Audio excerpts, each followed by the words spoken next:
초반에 이제 믹서기를 샀다라든지 믹서기 집에 두세 개나 있습니다. 전혀 살 이유가 없습니다.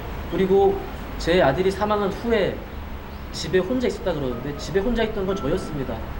아기를 죽이고 피해버리고 김포집으로 도망가 버린 건 피고인이었습니다.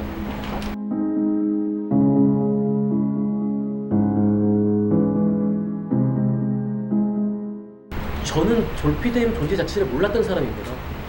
다들 아시다시피 제가 두 번째자 마지막인 6월 4일인가 5일이었죠. 면회를 갔을 때 본인 스스로 얘기를 한 거였습니다. 본인 스스로 본인이 도둑이 재발절이듯 본인이 무서워서 본인이 직접적인 증거를 걸릴까봐 졸피뎀이란 존재를 제가 몰랐었고 약봉지를 처음 알았던 거였습니다. 본인 스스로가 그런 얘기를 저한테 안 했더라면 저는 그 약의 존재조차도 몰랐겠죠.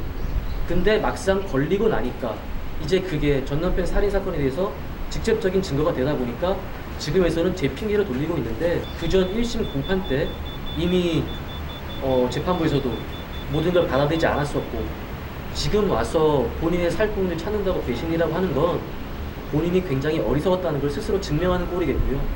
다시 한번 말씀드리지만 저는 졸피뎀 존재를 몰랐습니다.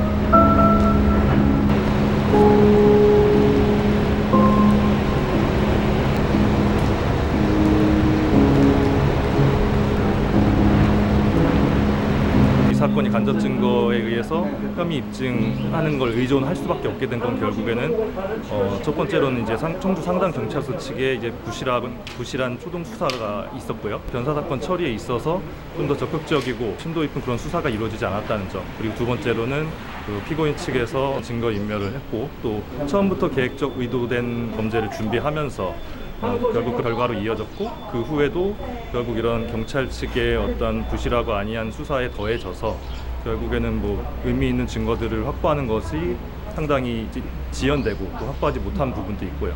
따라서 이런 부분에 대해서는 국가기관 측에서도 결국에는 어느 정도의 책임은 있다고 생각을 합니다. 결국 이 사건이 그래서 결국에는 1심에서도 무죄가 나왔고 현재 2심에서는 결국 그 무죄가 나온 부분에 대해서 상당 부분 과학적인 증거를 통해서 입증을 하고 보강을 하긴 했습니다. 그래서 저희 입장에서는 충분한 입증이 되었고 유죄를 인정하기 충분하다고 생각을 하는데 다만 뭐 항소심 판결에서 재판부의 생각이 어떨지는 저희도 알 수는 없으니까 만약 판결이 어떠한 방향으로 나오든 사건은 결국에는 뭐 검찰 측에서 상고를 하든 피고인 측에서 상고를 하든 그리고 대법원에서 결정이 될 수밖에 없을 것 같고 그럼 저희도 역시 대법원 판결 진행 결과를 좀 주시하면서 만약에 저 유죄 판결이 나오지 않고 뭐 무죄 판결이 나오거나 그런 부분은 결국에 확정이 된다면은 이런 초동 수사 처음부터의 그런 부실한 수사 과정에서의 문제점에 대해서는 이에 대한 책임이 있는 경찰 국가기관 국가에 대해서도 또 책임을 물을 수 있다고 지금 생각을 하고 있습니다.